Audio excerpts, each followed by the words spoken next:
Being in a relationship is hard work. Between taking out the trash, cleaning, and for some of us, changing diapers, it can be hard to find time to do things together. Hi folks, I'm Cliffhanger DK and I'm here to help.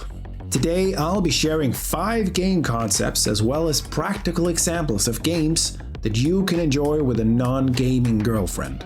Just a quick disclaimer though, if your girlfriend is ranked within the top 100 League of Legends players or she's playing Call of Duty Warzone 5 times a week, this video is probably not for you, but stick around, you might learn something. And with that out of the way, let's dive into the topic.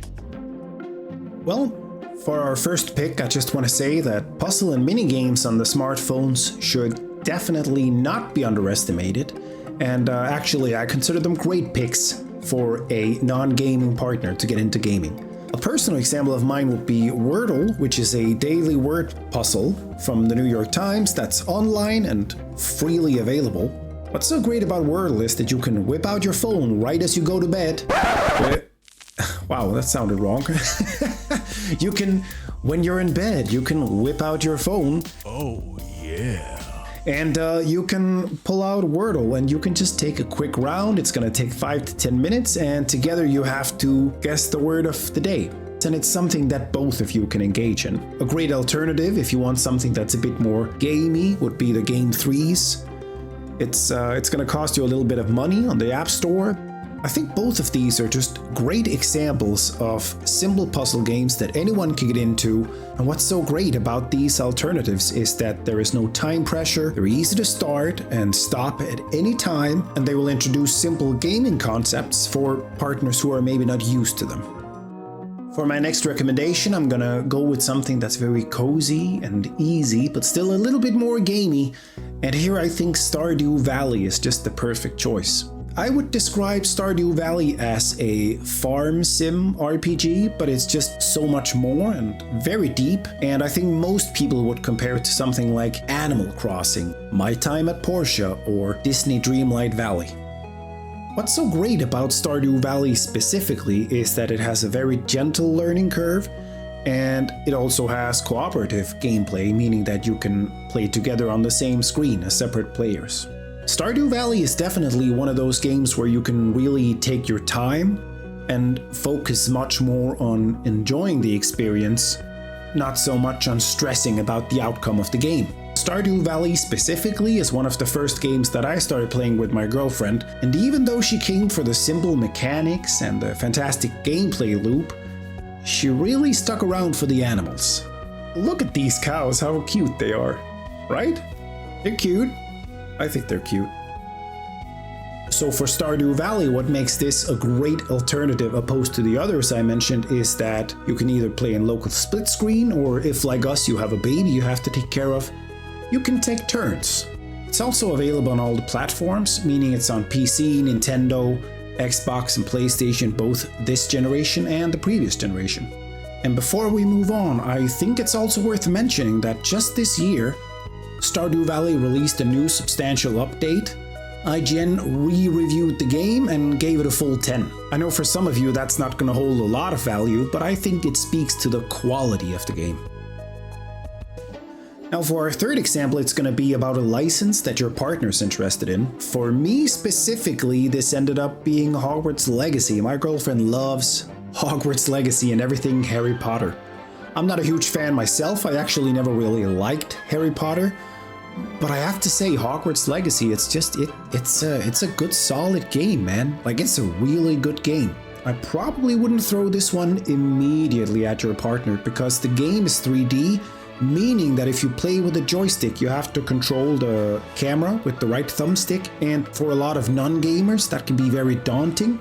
For my partner, this was actually the first game where she herself controlled the camera, and because Hogwarts Legacy has such great difficulty options, it was really not a problem. She was basically immortal for the whole game.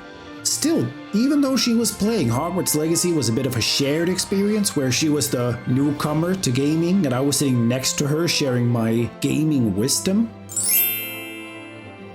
But if your partner is not into Hogwarts Legacy, I think you can look at other franchises and find great games. For example, Telltale games have the Game of Thrones, The Walking Dead. South Park has some great RPGs that has come out within the last 10 years. And I think that if there is a world that your partner's really invested in, check to see if there isn't a great game in the same universe.